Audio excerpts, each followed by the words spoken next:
buenas noches, dependiendo del uso horario en que nos encontremos cada quien. Un gusto saludarlos, amigas, amigos de IntelliJuris. Hoy estamos muy complacidos y gratificados de tener dos panelistas de altísimo nivel de perfil profesional, personal, muy importante. El liderazgo del despacho donde ambos son socio Patrick Martin y asociada Luis Villegas es del primer nivel. Perdón, Patrick, no sé cómo pronunciarlo. Chamberlain.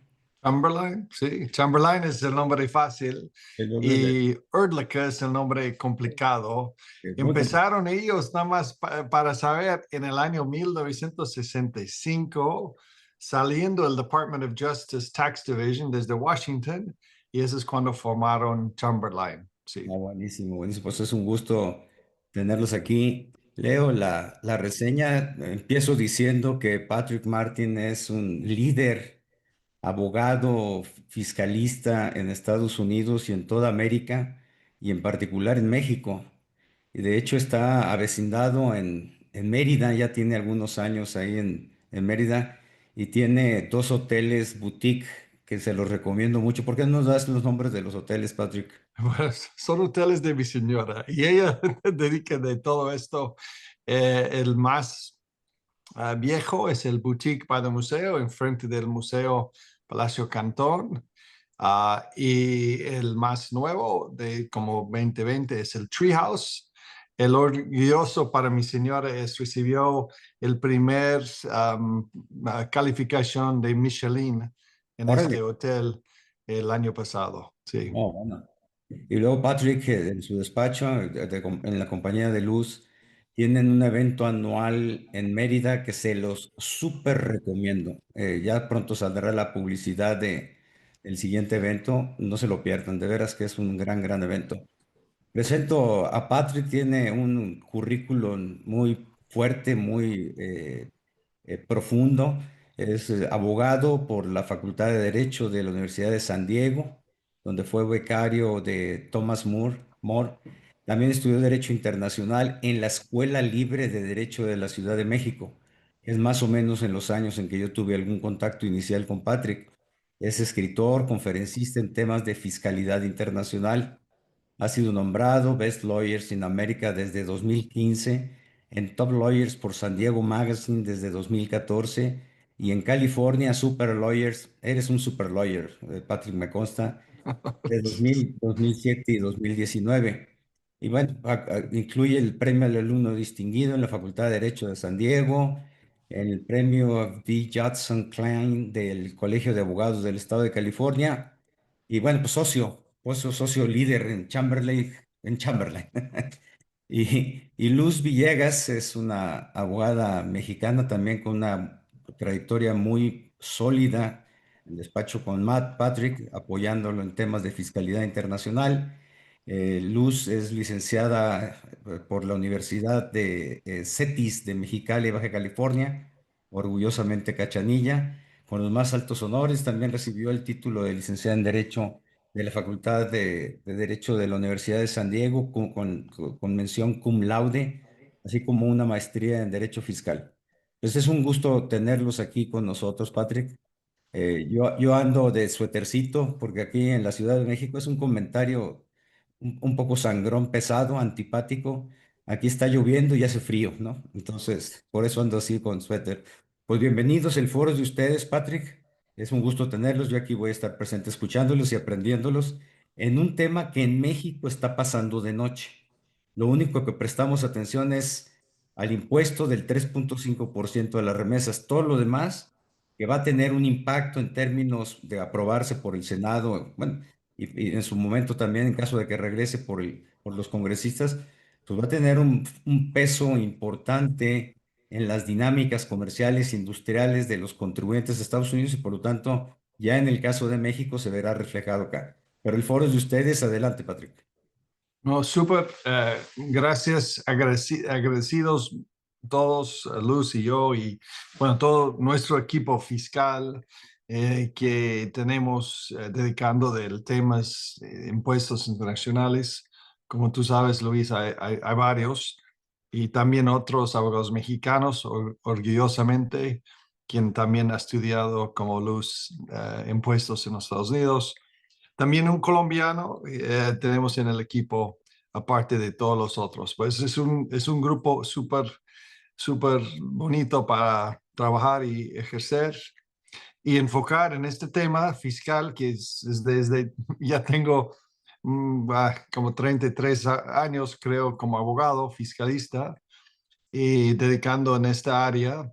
Como abogado empecé como contador en otra época, pero lo bonito es pensando en los noventas, cuando estuve viviendo en México, en esta época cuando cruzamos por la primera vez, más jóvenes en aquel tiempo, licenciado, como recuerdo estos primeros contactos en los noventas. La reforma fiscal de los Estados Unidos, vamos a tomar el tiempo para hablar de qué está proponiendo el estatus en este momento y unas observaciones de la importancia, el impacto que va a tener, no solo en el ámbito internacional, fiscal norteamericano, pero precisamente con México. Obviamente ese es donde está nuestro corazón, nuestro enfoque, ayudando clientes con actividades binacionales, familias multinacionales, con un gran énfasis en México, no solamente en México, pero es el gran énfasis de nuestro grupo. ¿Por qué van a tener un impacto fuerte, que puedo decir con confianza? Porque ya hemos vivido en la reforma de Trump en su primera administración. Se llamaba coloquialmente el Tax Cuts and Jobs Act. Y ya tenemos estos años para ver las implicaciones que ha tenido y cómo van a empujar varias actividades comerciales, yo creo, cómo van a guiar, impactar decisiones de inversionistas, empresarios. Eh, y en resumen, Luz, podemos discutir, ¿no? Tú puedes explicar los conceptos básicos que vamos a tocar ahorita con todos ustedes, con el grupo, escuchando de la reforma fiscal de Trump. Y hola, buenas tardes a todos. Muchas gracias, primero que nada, Luis, por invitarnos. En general vamos a hablar de los cambios que vienen en la reforma que afectan a personas físicas. Eh, Les anticipamos que muchos de los cambios que vienen son una extensión de los cambios que se implementaron en este Tax Cuts and Jobs Act en 2017, que tenían una provisión de terminar a finales de este año o a principios del siguiente, y que esta reforma está proponiendo extenderlos por un periodo adicional o indefinidamente, dependiendo de, de los distintos temas. Pero bueno, vamos a hablar también de los cambios que afectan a negocios o sociedades, cambios con implicaciones internacionales y el costo estimado que va a tener o que podría tener esta reforma en caso de que se aprobara con los términos que están en la mesa hoy en día.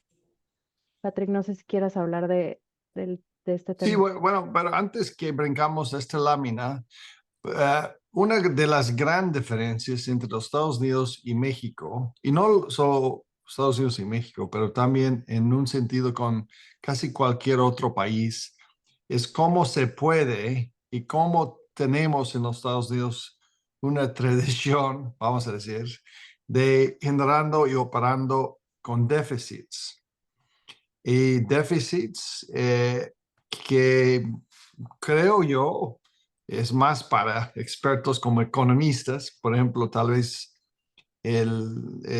Agustín Carstens puede hablar de su perspectiva en la conferencia en Mérida en febrero 2026 de este impacto. Pero los déficits que refiero son, por supuesto, cómo gastamos, hablando del lado federal, mucho más que recaudamos con impuestos de todos tipos. Y no es algo muy nuevo para nada. Toda mi carrera desde mi tiempo como trabajando, estudiando contabilidad desde Montana en los 80s, también provocó unos déficits importantes con Reagan, el presidente Reagan. Pero es algo en los últimos años, vamos a hablar de 2008, 2009 hasta la fecha, es un cambio muy distinto los niveles de déficits que nunca hemos tenido, salvo la Segunda Guerra Mundial. Estamos hablando de algo, en mi opinión, histórico. ¿Qué tiene este? Este viene de un artículo del Wall Street Journal hablando desde los déficits y superávits también en algunos años. Bueno, está en inglés, pero obviamente dice surplus, más arriba de la tabla. Surplus es el superávits. Y se puede ver en los años 90 con presidente Clinton en azul, arriba de esta línea, que sí hemos tenido unos 3 años con superávits. Y ya el primer año de presidente Bush puede ver este color como medio rojo, no es muy rojo, pero ya indicando rojo, con un superávit. Este es mucho por la política fiscal, las reformas fiscales. En los tiempos de Clinton aumentaron las tasas y los impuestos de personas físicas con una tasa máxima de 39.6%. Y también en aquel tiempo, dividendos tenía una tasa mucho más alta que hoy en día. ¿Por qué? Porque pensando en la historia un poco de Estados Unidos, que ya vamos a conectarlo con el futuro de hoy en día, hoy en día, el momento y el futuro, podemos ver cuando Bush hijo en el año entre 2000 y hasta 2008 ya empezaba provocando déficits más fuertes. ¿Cómo está este diagrama? Está en proporción de nuestro PIB. El 4%, por ejemplo, donde podemos ver 4% al lado de izquierda, ese es 4% del PIB en este déficit. Cuando ya tocamos 2020, durante el último tiempo de Trump, su primera administración, tuvimos un déficit extraordinario de casi 15% de nuestro PIB. Explotó el déficit, en donde podemos ver en este gráfico donde dice Trump al lado de Biden, a la derecha, van a ver la línea. Esta línea que significa subiendo es menos déficits y cuando está bajando es más déficits. Y hay un par de años cuando tenía superávit en los años 90 con Clinton, que puede ver. Obviamente tenemos Reagan a un lado, a la izquierda, después Bush papá, presidente, que sigue Clinton. Curiosamente, durante sus años en la presidencia ha subido la economía y al mismo tiempo ha bajado mucho los déficits. Pero ya entró en vigor con Bush, hijo, unos cambios fuertes en la ley, bajando las tasas de personas físicas más que nada por mucho, y ya empezó los déficits. Los déficits que refiere son cuando ya está abajo de la línea donde dice surplus y déficit. Si estamos abajo, ese es el porcentaje del déficit en proporción del PIB. El más bajo, peor. Obviamente, en pocas palabras. No sé si me explico.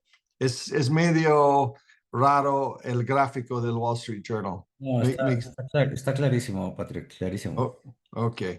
Bueno, pero y lo curioso es, se puede ver en los años de demócratas que normalmente no están pensando que ellos están bajando el déficit, pero las líneas con Clinton y Obama, salvo los últimos, estaba subiendo. y que es bueno, incluso con Biden. Obviamente tuvimos el déficit muy fuertes por COVID que provocaron, uh, récords de déficits en proporción del PIB. Y este está impactando mucho el debate y la propuesta fiscal que tenemos hoy en día, nada más para ponerlo en perspectiva.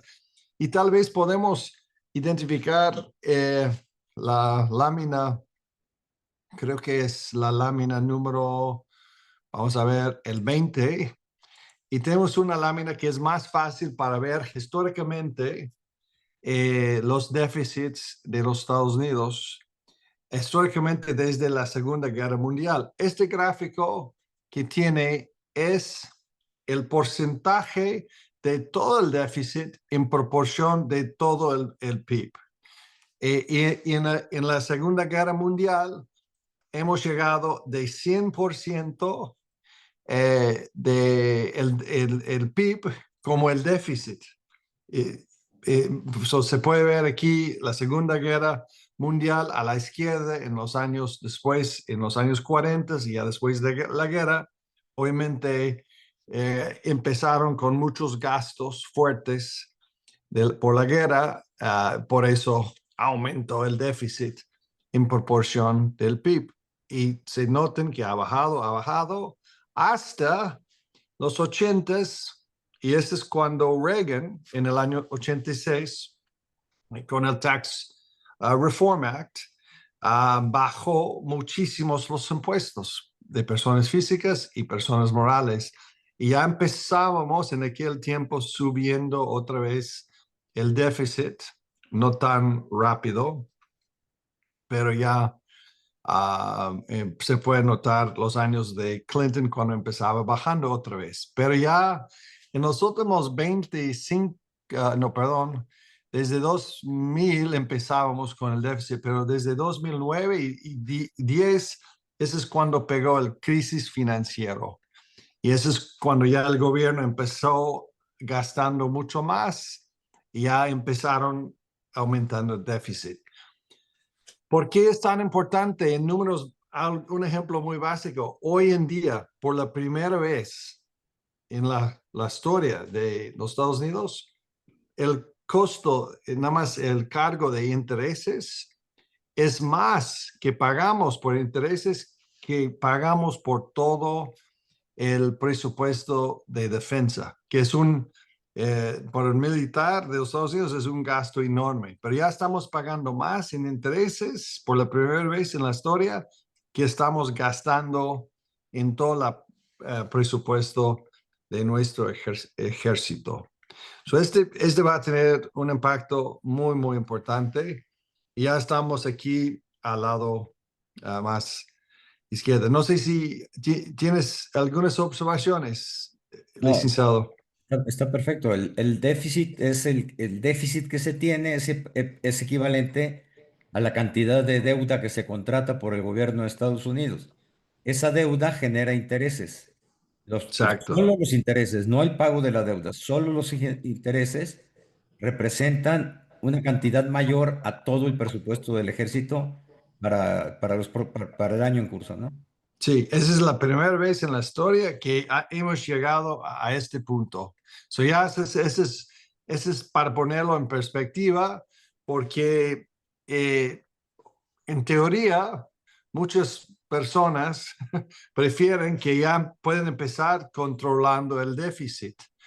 Y los Estados Unidos, por supuesto, es el único país que puede seguir emitiendo más treasuries, más bonos y pagando en términos generales intereses razonables.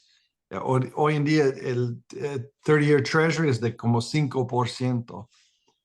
Y los notes, treasury notes son un poco más bajo, 4%, pero con cantidades enormes, estamos como en 35 o 6 trillones de dólares Ah, de déficit acumulado hoy en día. nada más. No, ponerlo en pesos, 35 trillones de dólares, quién sabe qué significa. Es un comentario al margen, ¿eh? Nada más Sí. para. Un número Muy grande. Muy grande, ¿qué puede Muy. ser? So ya hablando de Luz va a empezar con las láminas de las reformas fiscales. Para ponerlo en perspectiva, en los Estados Unidos, desde 2018, compañías tipo C Corporation, la tasa máxima es 21%, mucho inferior que tienen ustedes en México, ¿no? Contra 30% a un lado, pero el otro lado, cuando pagan dividendos en los Estados Unidos a norteamericanos, nuestra tasa es como doble, vamos a decir 20% en relación del 10% de ustedes en México, hablando en grandes rasgos. Y ha bajado en 2018 con la reforma de, voy a decir Trump 1, porque ya estamos en Trump 2. En Trump 1 ha bajado la tasa máxima de personas físicas desde 39.6% hasta 37%. Y ya hablando de personas físicas, vamos a hablar de las propuestas de conceptos más importantes antes que brincamos en las propuestas en la área internacional. Luz, ¿tú quieres cubrir esta área para todos Sí, nosotros? creo que podemos cubrir relativamente rápido estos temas. Como decía Patrick, uno de los puntos importantes es que se mantienen las tasas más bajas, por lo menos en la propuesta, las tasas más bajas para personas físicas, manteniendo la tasa más alta como 37%, que estaba, que iba a regresar al 39.6% al final de este año. Otra cosa que mantiene y, y proporciona una deducción estándar más alta para personas físicas. Esta es una deducción fija que tienen todas las personas físicas, depende de el carácter bajo el cual presentan su declaración, si es married filing jointly o como persona física o como lo que llamamos head of household, son distintos. Otro tema que vamos a tocar más adelante con más detalle es el límite de la deducción de pago de impuestos estatales. Que es perdón, es un gran tema, porque antes de la reforma de 2018, los estados con impuestos altos y impuestos sobre la renta muy elevados como California, Nueva York, Connecticut, hay otros, pero esos son los más fuertes. Antes se puede deducir los impuestos pagados al estado contra el cálculo del impuesto federal, para ya bajar su cargo fiscal federal y no pagar doble. El efecto, el impacto es no pagar el mismo impuesto al estado de California o Nueva York, también pagando sobre el mismo ingreso el impuesto federal. Existía este sistema toda mi carrera, casi hasta la reforma de Trump 1 en 2018, cuando ya modificó fuertemente este deducción por los impuestos pagados al Estado. Y, y como decía Patrick, en la reforma de 2017 se determinó este límite de solo $10,000 que se podían deducir de impuestos pagados, impuestos locales pagados. Ahora se está debatiendo si se mantiene este límite de $10,000 o sube a $40,000 la excepción. No, me parece que, Patrick, no sé si tú recuerdas, pero ninguna de las propuestas, eh, ni del Senado ni del Congreso, están eliminando completamente este límite, sino que lo están modificando. No, para nada. Ahorita salió desde los diputados. ¿Dónde está ahorita esta reforma fiscal en el proceso político? Llegó el proyecto aprobado de nuestros diputados, aprobaron diciendo, con estos términos estamos de acuerdo. Ya los senadores tienen que revisar, confirmar, decidir y ojalá aceptar la propuesta de los diputados. La Cámara de Diputados y el Senado hoy en día tiene control los republicanos, como ha pasado en 2017-18, junto con Trump 1.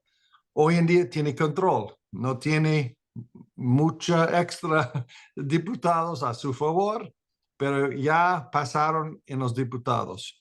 Hoy en día el proyecto está en debate con cambios que está proponiendo y uno de los cambios precisamente es sobre la deducción de los impuestos pagados al Estado. Los iniciales es el SALT. SALT, porque SALT no tiene nada que ver con sal, ni pimientos, pero es por el State and Local Tax. Por eso se llama en inglés los iniciales SALT.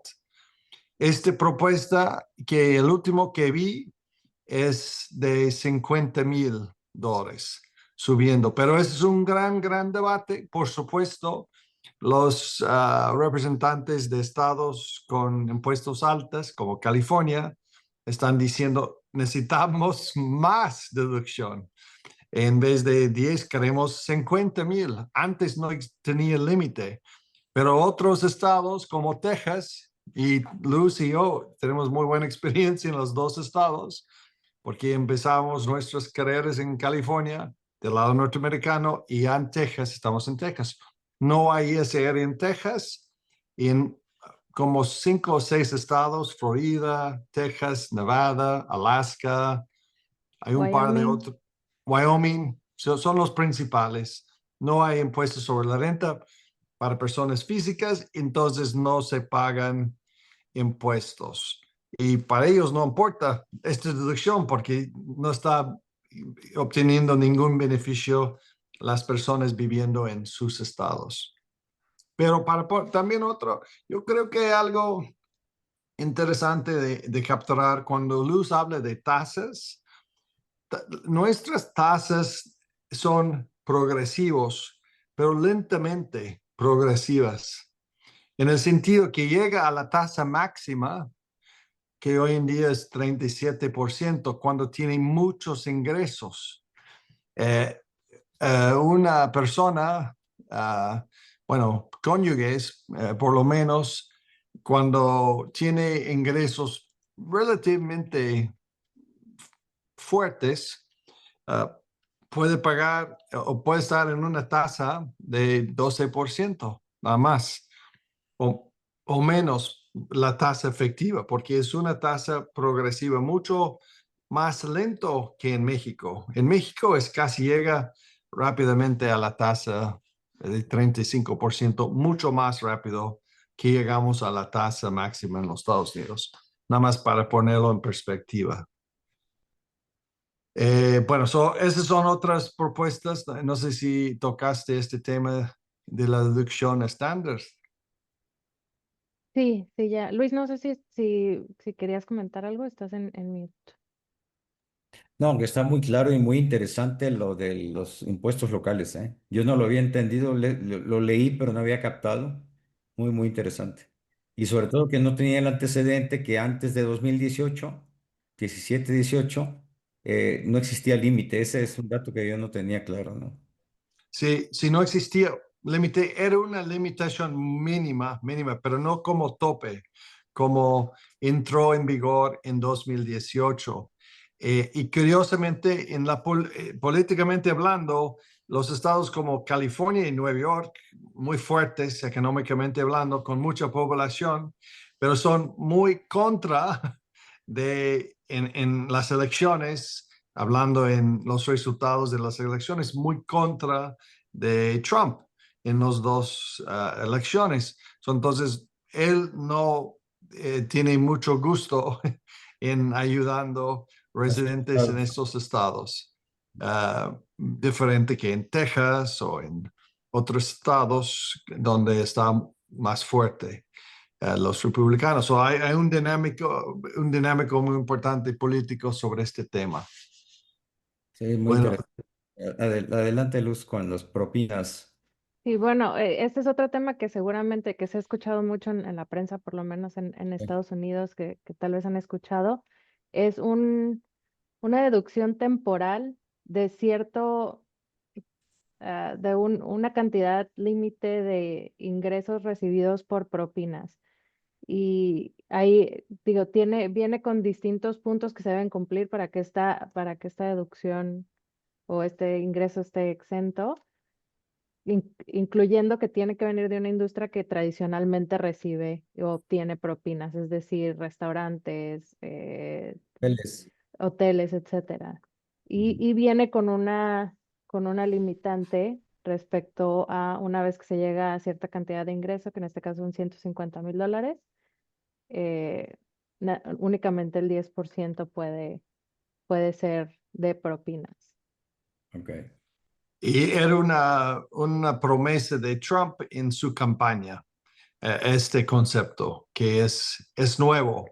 En la práctica, que puedo decir, en años atrás siempre estaba sujeto de impuestos, pero en la práctica, cuando recibieron muchas propinas en efectivo, seguramente era muy raro para las personas de reflejarlo en sus propias declaraciones, el efectivo en propinas. Pero hoy en día hay un gran porcentaje de propinas ya está electrónicamente cobrado en su tarjeta y ya tiene un reporte las compañías de cuánto estaba recibiendo sus empleados las propinas. Una cosa medio raro, pero está impactando mucha gente hablando de cantidades. Esta es una promesa de campaña, ¿no? Llevada a la ley. Una promesa de la campaña de Trump y ya está poniéndola en la forma fiscal. Sí, señor. Ahora, Y la que sigue es lo mismo, una promesa de campaña, ¿no? Sí. Bueno, sí, este también viene como una promesa de campaña, que es esta deducción temporal o exclusión temporal de cierta cantidad de horas extras o de cierto ingreso que viene de horas extras. Igual viene con límites y es temporal, no es una exclusión permanente, igual que con el tema de las propinas. Y Perdón, yo creo, hay un punto, un concepto para mí es súper importante, creo que para todos nosotros como grupo de fiscalistas vinculado con México, que no está en las láminas, pero está dentro unos cambios muy importantes. ¿Cuáles son? Por ley, obligaciones fiscales son independientes de su estatus migratorio. Entonces, cualquier persona viviendo en los Estados Unidos con su residencia física, tal vez sin los permisos estatus migratorio. migratorios, pero por su residencia física tiene la obligación de reportar y pagar impuestos. También de propinas y hasta la fecha sobre cualquier tipo de ingreso. Y nada más hay una novedad que ha pasado en los últimos meses que me sorprendió mucho, me impactó. ¿Por qué? Porque creo que es contra de la ley. ¿Qué concepto? Antes, siempre mi recomendación a cualquier persona, tipo de cliente pro bono, es presentar sus declaraciones, reportar todo en su declaración que dice la ley. No hay otra forma. No tienes visa, no puedes vivir aquí, pero no importa porque es el parte migratorio. Y la ley fiscal dice que el IRS, nuestro SAT, no se puede compartir información de contribuyentes a otras agencias de otros departamentos del gobierno, como el Social Security Administration o como nuestra migración. Pero ¿qué ha pasado en los últimos meses? Es el director en nuestra Secretaría de Hacienda, el Treasury Secretary, firmó un convenio con nuestro encargado de migración, el Department of Homeland Security, diciendo que ya van a compartir la información de los contribuyentes en sus declaraciones con ellos de migración. ¿Has escuchado esto, Luis? Sí, claro, por supuesto, Patrick. Claro, Es pero el- este no está permitido por la ley. Y cuando lo hicieron, renunciaba el presidente de nuestro SAT. Ella renunciaba diciendo que ya, pero ya arriba de ella, del IRS, firmaron los dos secretarias. ¿Por qué es fuera de la ley? Hay una excepción a la ley donde dice, si está investigando, hay una investigación penal contra el contribuyente, esa es una de las excepciones de que puede pedir diciendo, quiero ver la información, quiere, hablando del FBI o la DEA o otra organización, puede pedir mi información contribuyente si está investigando un caso penal contra mí. Pero obviamente la migración no está haciendo investigaciones penales contra cada quien, pero su argumento en este documento firmado es, están haciendo investigaciones penales de migración sobre Ya. todos. Y ese es el pretexto que usaban para firmar este convenio. El triste para mí es ese va a dañar el sistema de la política fiscal y la administración de impuestos, porque ya muchas personas van a decir, entonces yo no voy a presentar declaraciones y pagar los impuestos que debo, si ya van a compartir la información mío con la Claro. migración. Bueno, vamos a ver más de esto, seguramente van a llegar a los cortes, hay muchos políticas y cambios en las políticas en estos meses que ya está llegando constantemente a nuestros cortes, pero yo veo que es algo que van a tener un impacto que no es parte de la reforma fiscal, pero es un cambio en los últimos meses, ¿no? De esto. Es una consecuencia. Una consecuencia fuerte. Ya estuvimos hablando del ISR, impuesto sobre la renta, pero ya vamos a brincar a la otra canasta de impuestos sobre sucesiones y donaciones. Y como ustedes saben, es un sistema muy distinto porque en México, Luis, como entiendo, ustedes no tienen ningún tipo de impuesto cuando la persona donando el bien está sujeto del impuesto. Quien está donando el bien o el ingreso, no el ingreso, pero el efectivo, esta persona no paga impuestos en México. Las sucesiones no pagan impuestos en ningún caso y los regalos, las donaciones, solo cuando se hacen entre cónyuges, esposos o sus equivalentes, concubinos, que es decir, parejas de hecho, pero con estatus legal, y las donaciones que se hacen a hijos y a padres, abuelos, ¿no? Pero este es cuando quien paga el impuesto, si aplica, es la persona recibiendo como ingreso, ¿no? Es correcto. Entonces, si tú decides hacer una donación a un querido amigo en México que no cae en una de esas excepciones, la donación de ti a él no van a provocar un impuesto a ti, Va, ¿no?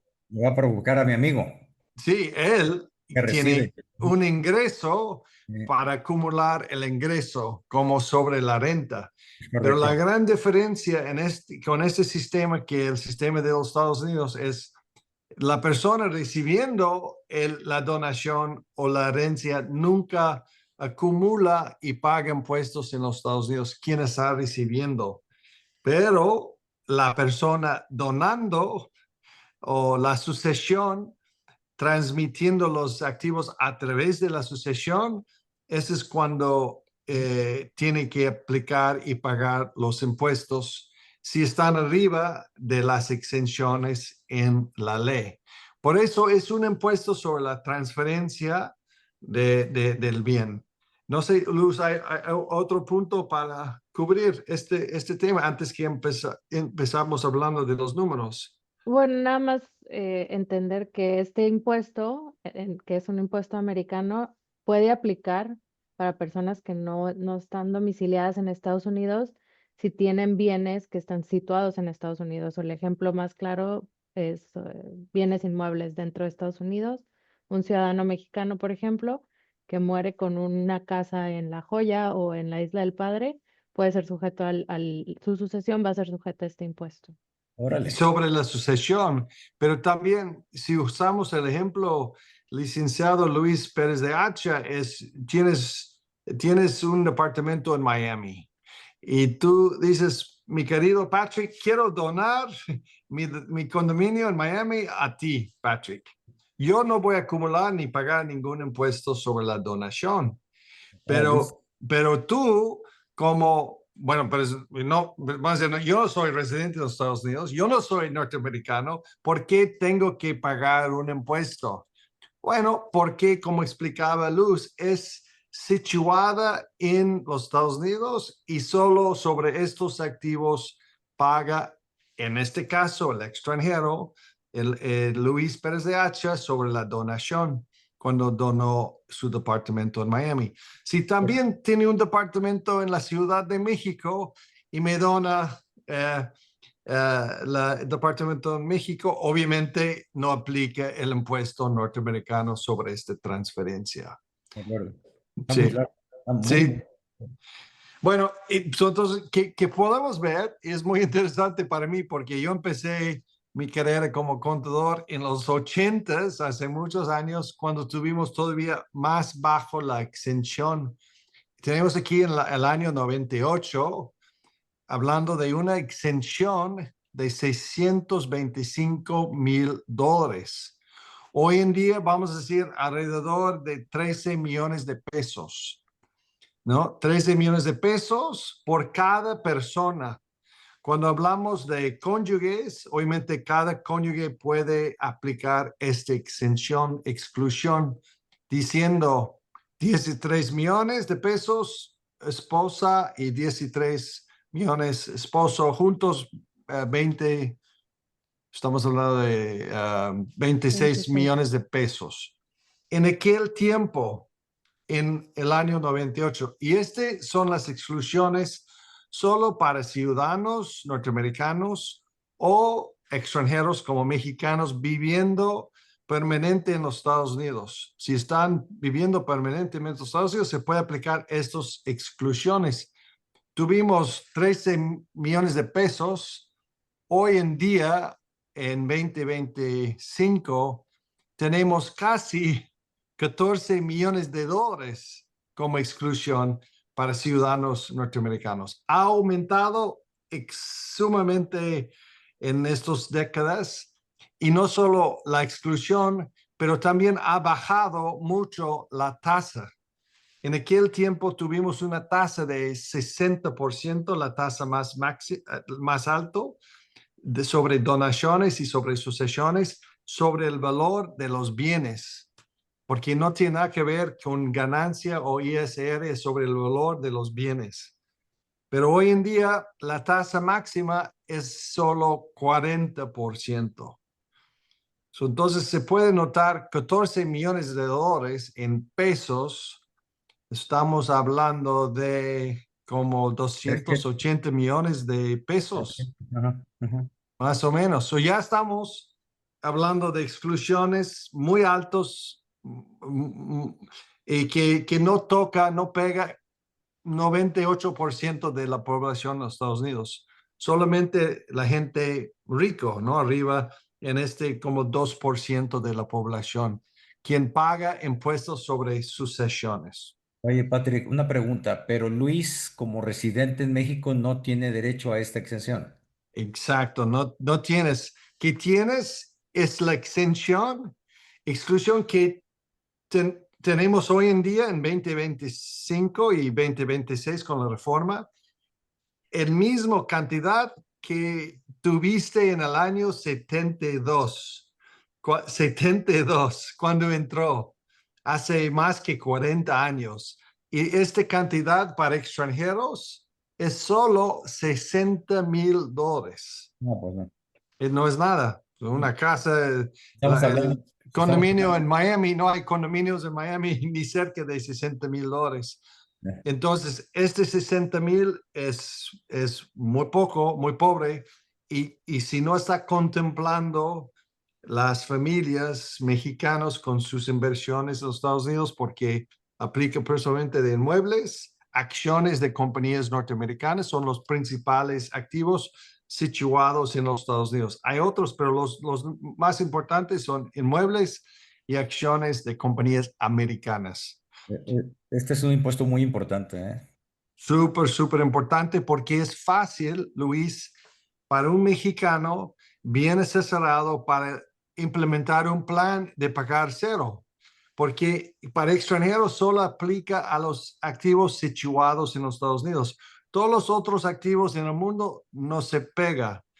Entonces, hay maneras bajo la ley, conforme con la ley, para proteger el patrimonio y quitar el tipo de activo, el CITES, para ya no tener activos ningunos directamente en manos de los mexicanos. Hay formas de reestructurar los activos, inmuebles, acciones, para ya no tener cumpliendo con la ley contingencia que es alto de 40% de activos arriba de $60,000 de valor. Muy interesante, muy, muy interesante. Gracias. Entonces, creo que no, perdón por la interrupción, Luz, pero estabas explicando la reforma, la propuesta, ¿no? Bueno, en pocas palabras, la exclusión que existe el día de hoy, de conformidad con la reforma del 2017, iba a reducirse a la mitad o va a reducirse a la mitad a finales de este año. La reforma propone no únicamente mantener, sino subir esta exclusión a 15 millones, ajustada a inflación, y hacerla de manera permanente, no con un límite de tiempo. Sí, entonces se aumenta de 15 millones, ya estamos en otro nivel de exclusión y se puede ver en la tabla que aumentó mucho en 2018 con la reforma de Trump 1. Ese es cuando ya aumentó mucho. Pero para extranjeros sigue de $60,000. Bueno, ¿qué otro tema que tenemos para cubrir sobre impuestos sobre sucesiones y donaciones en la propuesta? Nada más, yo creo. Sí, eso es todo. Los otros cambios importantes son cambios a nivel de compañías que puede tener un gran impacto con personas, incluyendo mexicanos, contemplando de aprovechar de estas tasas de 21% y vamos a hablar de una tasa de 14% sobre la renta, que es mucho, es inferior de las tasas ISRs en México. Vamos a hablar de unos conceptos en la reforma que van a tener un gran impacto. Bueno, uno de ellos, y por el tiempo me brinqué un par de láminas, pero se las compartimos para que las revisen si quieren a detalle. Pero este tema de la depreciación bonus, the bonus depreciation, que permite que se tome, que se deprecie un bien el 100% en el año que se adquiere. Este es un beneficio que existió en su momento, Patrick, no recuerdo exactamente en qué año, pero que había desaparecido de la ley y que ahora regresa y obviamente es un beneficio grandísimo para los negocios que puedan tomar esta depreciación del 100% en el año de compra. Bueno, en el año que se pone en servicio el bien. Y ese es como el concepto que no sé si todavía tiene, pero antes tenía en México una deducción inmediata Inmediata, sí. por la inversión inmobiliaria y varias inversiones. Ese es el mismo impacto porque ya cuando invierten, compren el activo, ya se puede deducir 100% del costo. Y por supuesto, si compañías tienen acceso de crédito, por ejemplo, de un banco, ya no están usando su propio dinero para ya obtener una deducción de 100% de la inversión del equipo. No obstante que ya tiene fondos de un banco, pero ya cuando compren, invierten en el equipo, se puede deducir en este año 100% de Oye, Patrick, este es un impulso muy fuerte a las inversiones en Estados Unidos, ¿no? Súper, no, súper. Súper Y poderoso, porque además no, es, Es decir, es para todo el sector comercial e industrial, debo entender. Claro, y este concepto entró en vigor en la reforma de 2018 con Trump, en el 1, y ya por un tiempo limitado y se acabó, pero ya nuevamente está proponiendo en la reforma fiscal para ya provocar. Y sin duda este ayudaba muchas compañías en 18, 19. Un ejemplo, ¿no, Luis? En el sector de transporte transnacional entre México y los Estados Unidos, es un gran incentivo mexicanos con sus negocios de transporte de en vez de invertir y comprar los trailers y el equipo en México, es construir una compañía norteamericana donde va a pagar cuando tiene utilidades solo 21% máximo y también comprar desde esta compañía norteamericana los trailers. Obviamente si tiene el negocio para mover mercancía de los dos países. Y ya obtenga en este momento una deducción inmediata. Entonces ya se puede generar un fuente de efectivo, cash flow positiva. Y cash flow es fuente de efectivo positivo, ¿no? Eso es como dicen.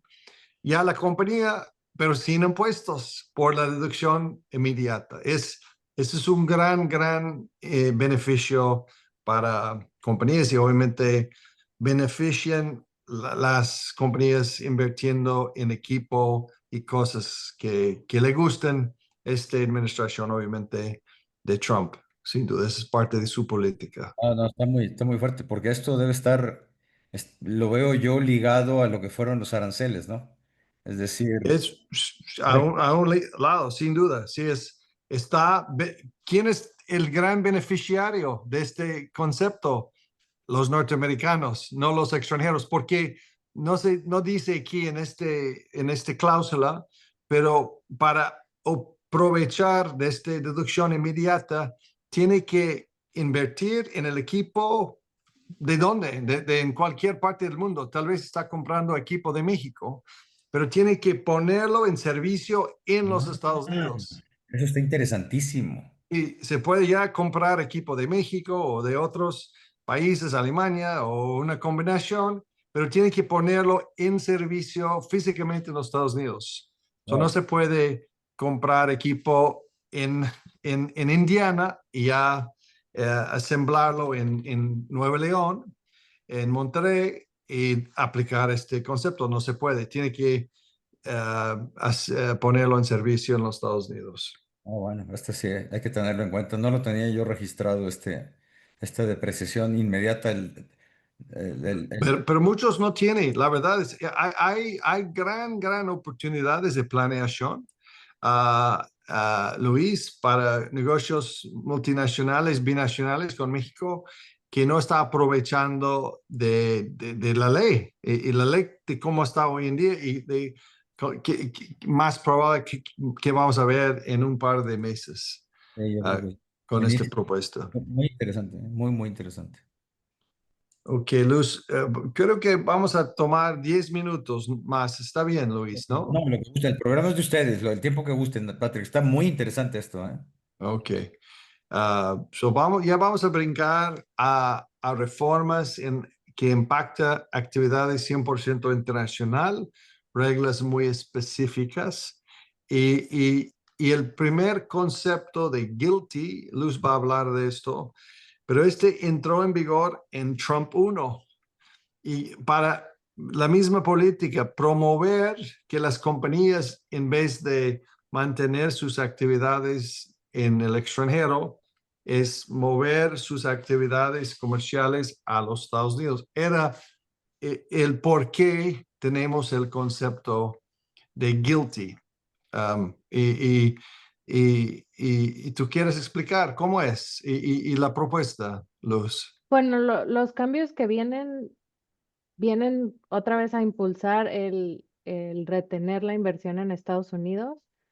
viene el establecer una tasa máxima, bueno, viene el cambio de nombre, tal vez digo, no sé en cuanto a políticas, si no les gustaban las iniciales guilty, pero bueno, viene el cambio de nombre para hacerlo tal vez un poco más amigable. Y ahora el nombre sería Ingresos Netos Probados de CFC o NCTI, por sus siglas Net CFC Tested Income, por las siglas en inglés, con una tasa efectiva del 12.5% sobre los ingresos netos probados de estas compañías extranjeras que son Controlled Foreign Corporations. Pero Y tal vez podemos explicar, Luis, a todo el grupo cómo aplica el escenario típico. Y tiene una compañía norteamericana importante, grande o chiquito, pequeño, y en vez de operar exclusivamente en los Estados Unidos, empezaron ellos operando en otros países a través de subsidiarias en el otro país. Antes de la reforma, en 2018, era muy típico a tener subsidiarias en países con tasas más bajas de los Estados Unidos y dejar las utilidades en las subsidiarias en el extranjero. Incluso de México, puede aplicar a México, Canadá, Islas de Caimán o cualquier otro país. Pero esta reforma dice, no, espérame, si no está pagando una tasa mínima en el extranjero, ya tiene que acumular y pagar el impuesto en los Estados Unidos. Hay una forma de evitar 100% la aplicación de este concepto en la planeación. Un ejemplo para entender, Luis, en vez de tener un foreign corporation en el extranjero, como en México, en vez de tener una sociedad anónima que puede caer en este régimen, decir, no, espérame, vamos a tener la compañía norteamericana construyendo la mexicana, pero no como SADCB, como SRL, para un flow-through, como un partnership, nunca entrando en el régimen de un foreign corporation, nunca entrando en ese régimen de guilty. Hay formas muy básicas de buena planeación de cómo se puede evitar este cargo fiscal que puede aplicar en algunos ejemplos. Bueno, muy interesante también, Patrick. Ok, entonces vamos a hablar de... Este es un gran beneficio. Es muy extraño el nombre está cambiando los nombres de los conceptos de reforma de Trump 1 a Trump 2, diciendo que este no tiene sentido. Esa es otra propuesta de cambiar el nombre y aplicar una tasa de 14%. ¿Cómo aplica? El 14% si comparamos con México, estamos hablando de una tasa cooperativa de 30%. 14% es la mitad de 30%. Y 14% obviamente es bajo del 21% de la tasa cooperativa normal que tenemos hoy en día. ¿Cómo y cuándo aplica? Este puede aplicar a muchos mexicanos, se puede aprovechar de este régimen, es construir una compañía norteamericana para hacer sus ventas fuera de los Estados Unidos, porque si está haciendo ventas fuera de los Estados Unidos, pero a través de la compañía norteamericana, ya puede caer en este régimen donde ya está pagando solo 14%. Tú puedes imaginar 1,000 escenarios.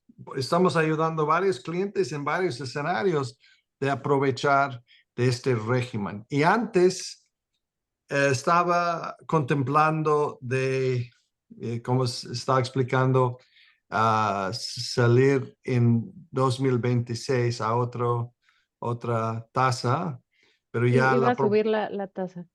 sí, pero ya la propuesta es quedarlo muy atractivo, súper atractivo a 14%. No, es que, a ver, lo que estoy captando ahorita, Patrick, es una rebaja sustancial en la carga económica de las empresas, que va a aparecer Sin duda. diversas medidas, ¿no? sin duda, y promover, y precisamente la idea es promover desde los Estados Unidos ventas al extranjero para ya obtener este beneficio preferencial. Entonces, y está pasando,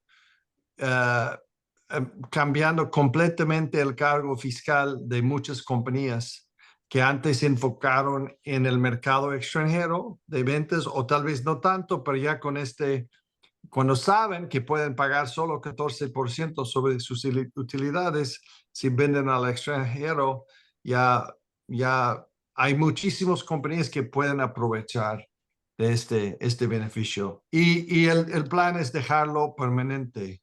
Ujú. No, es impresionante lo que están haciendo. Es decir, sí hay una estrategia, ¿no? Porque, ¿qué pasa? Nosotros en México solo vemos los aranceles, pero los aranceles es una parte de todo un paquete de estímulo que Ujú. viene desde el impuesto sobre la renta, ¿no?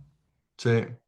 Oh, muy interesante, muy, muy interesante. No, y puede imaginar también, hay muchos ejemplos súper interesantes, como hay productos desde China que se puede importar a México y con aranceles mucho más bajos que en los Estados Unidos, y empacar y organizar el producto si califiquen bajo, sigo diciendo NAFTA, que yo sé, TLC, que no ya ha cambiado el nombre, pero ya aprovechando de las aranceles en el convenio entre México y los Estados Unidos. Es un ejemplo donde conviene a primero recibirlo en la operación mexicana para ya moverlo a los Estados Unidos. Pero puede tener escenarios completamente al contrario, donde conviene por los aranceles y por esta tasa es recibir el producto en los Estados Unidos, hacer qué quiere hacer, lo tiene que hacer y ya exportar y venderlo fuera de los Estados Unidos, a México o a donde sea. Y, y, y sin duda que vi, las compañías muy grandes están muy atentos de estos cambios en la ley, donde yo veo que hay una falta fuerte de contribuyentes, compañías, es en el nivel, el middle market y más pequeño. En middle market decimos en inglés, ¿no? Es el mercado de compañías medianos y pequeños, donde no tiene tal vez mucha asesoría. Ese es Hombre, algo importante que ya tocaste cuando empezamos, ¿no, Luis? eh, Sí, el tema de las remesas Pero que antes que brincamos, sí. ¿tienes una duda, Luis? Un no, no, comentario. no, lo mismo, estoy sorprendido del manejo estratégico que se está planteando como política fiscal en Estados Unidos, ¿no? Sin duda, que en mi carrera ya tengo 33 años como abogado, un par de años como contador. Antes, nunca vi en mi carrera, creo que no existía en los últimos 100 años reformas fiscales tan estratégicas como estos, muy identificados con el objetivo. Y la reforma internacional fiscal era enorme en 2018 y sigue ya con esta propuesta, con otros ajustes. No tenemos mucho tiempo de entrar en todos esos temas, pero podemos decir que son importantes, sin duda. Y ya Bueno, vamos a hablar de las remesas. Esta es hablando de estrategia, completamente nuevo. Este concepto parte de la política de la administración hoy en día. Y bueno, es interesante nada más como comentario. Este impuesto, por lo menos como viene en la propuesta, es que aplica para no ciudadanos de los Estados Unidos. Es decir, si un no ciudadano envía remesas desde los Estados Unidos al extranjero, va a ser sujeto a este impuesto. Hay una excepción siempre y cuando se envíen estas remesas a través de ciertos programas específicos, cuando si una persona es ciudadana americana y envía a través de este programa, no va a ser sujeto a este impuesto, pero entonces está targeting ah, green card holders no ciudadanos, que son la mayor parte o el grupo que más remesas envían a México. Sin Muy duda. A ver, esto es no ciudadanos, por lo tanto, No ciudadanos. un residente en Estados Unidos, legalmente residente, para efectos migratorios, tendrá que pagar este 3.5%. Sí, señor. Así es. Sí, señor. Exclusivamente ciudadanos norteamericanos. Luz es un buen ejemplo. Mexicana, quien recién tramitando su ciudadanía. Entonces, ella sí se puede traspasar fondos libre de este impuesto. Tenemos otros colegas en nuestro equipo, abogados mexicanos, que no tiene visa H1B o TN, otros visas. Si ellos transmiten fondos, según la propuesta, van a pagar el impuesto, que están viviendo perfectamente bien en los Estados Unidos bajo las leyes migratorias, pero por no tener la ciudadanía. Ok. Ahora, esto es a cualquier país, ¿no? No solo México. Así Sí, es. a cualquier país. Ok. Pero lo curioso, si se ve, Luis, los países donde se van la gran mayoría de fondos, México es número uno por mucho, Claro. pero por mucho, arriba de todos. Los filipinos están en un cantidad importante, pero México los mexicanos van a pagar el gran mayoría de este impuesto si se entran en vigor. ¿Y cuál es la finalidad del impuesto? Porque recaudatoriamente, pues sí, es una cantidad importante, pero no es impresionante, ¿no? Porque, de hecho, la propuesta inicial era 5%, si mal no recuerdo. Sí, yo siento que es parte de la política, es francamente hacer mucho ruido y castigar. Esa es mi opinión personal, ¿no? Ajá. De el mensaje que está mandando la administración, vinculado en una manera no directo, pero con la migración, pero no directo porque, como explicamos, aplica a cualquiera De acuerdo, quien no tiene la ciudadanía. de Pero acuerdo. sí, ok, ya creo que tenemos muy poco tiempo, pero últimamente para tratar a cerrar, eh, bueno, las láminas ojalá son útiles para ver. Tenemos muchos artículos, Luis, que podemos compartir en español también con Sí, por favor. todo. Hay varias otras deducciones importantes en el sector cooperativo. Este déficit, como discutimos, va a frenar, yo creo, muchos de las propuestas. Nada más este último lámina es también de un artículo de Wall Street Journal que está publicando muy buenos artículos. Y este es otra forma de ver el impacto fiscal y según de nuestro gobierno, el CBO se llama, quien haga estudios estimando el impacto de la reforma fiscal, estimando de cuánto de déficit que va a provocar, qué cantidad de déficit que va a provocar. Bueno, este es nada más para reflejar otra vez que sigue en déficits muy fuertes porque el déficit aquí es abajo de la línea, la línea arriba. Y Sí. obviamente estamos basado en el porcentaje de nuestro PIB. Es en proporción de la economía, que es un monstruo en los Estados Unidos, pero desafortunadamente la proyección de esta reforma va a aumentar fuertemente como arriba de 3 trillones de dólares más del déficit que tenemos hoy en día, no tomando en cuenta los intereses que está pagando, creciendo, aumentando el déficit al mismo tiempo, Y es que que es, entre pides prestado, pues pagas más intereses, ¿no? Entonces pides prestado, pagas más intereses. sí, sí, Sí. sí, sí, sí, Oye, claro que Patrick, sí. Bueno, ojalá ya ponemos en perspectiva dónde estamos más o menos en esta reforma.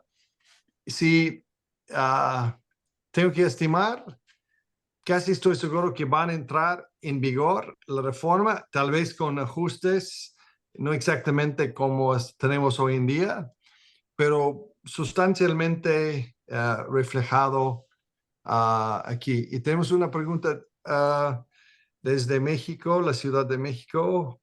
Excelente Quiere sesión. ver más reuniones. Sí, sí, bueno, hay muchos materiales que ojalá se pueden compartir con ustedes y ya difundir entre todos sus colegas para ya saber un poco más de esto, porque ustedes van a tener clientes, amigos, familiares que tal vez pueden aprovechar de estas reformas, que no estaba enfocando tanto de cómo se puede, obviamente. Es algo que veo que hay muchas oportunidades perdidos en los negocios en la frontera, Luis, donde gente no estaba aprovechando de estos preferenciales que tenemos. Y tratos preferentes, ¿no? Oye, Sí, Paco, pues un gran gusto, Luz, saludarte, saber que estás en México. Creo que vives muy bien, muy a gusto en Mérida, es una gran, gran ciudad. sí, nada más para clarificar, no estoy viviendo en Mérida. Ah, no, bueno, No, estoy viviendo en San Antonio, personalmente. Mi allá. esposa, sí, ella sí está viviendo por los negocios, pero por mi equipo y los abogados, estoy personalmente en San Antonio, nada más para notar, sí. Es muy buena, muy pertinente la aclaración. Sí nos permites compartir con los inscritos en el curso el material y si nos mandas Luz material adicional que tengan en el Sí, despacho claro. elaborado, será de gran ayuda para desde aquí México ver cómo se están viendo las cosas en Estados Unidos y sobre todo, pues el dinero se mueve en donde estén los tratos preferentes, ¿no? Más beneficiosos. Y yo creo que Sí, esto para toma de decisiones, este tipo de información es muy relevante. Patrick, pues muchas gracias, un gran gusto saludarte. Eh, gracias, Luis. Igualmente haberte conocido en Mérida fue un honor y pues espero verlos en Mérida. Ustedes van a estar, pero yo tengo toda la intención de estar presente en esos eventos tan importantes que realizan, Patrick. Ojalá, si vamos, yo tengo muchas ganas de escuchar de Agustín Carstens con toda su experiencia y expertise en el Congreso en febrero 2026. Gracias. Agustín trae una visión global, además, ¿no? No solo de México. Súper, súper global, súper global. Así es. Un gran mexicano que ha avanzado bien, bien, en mi opinión, muchos conceptos para promover México. Pues en su momento, cuando tengan lista los flyers y la publicidad, nosotros con todo gusto la circulamos aquí en nuestra base de datos. Gracias, señor. Perfecto. Gracias, Muchas gracias. Luis. Buenas Saludos a noches. todos. Chao, Gracias a Gracias. todos. chao. Buenas Bye Noches. bye. noches.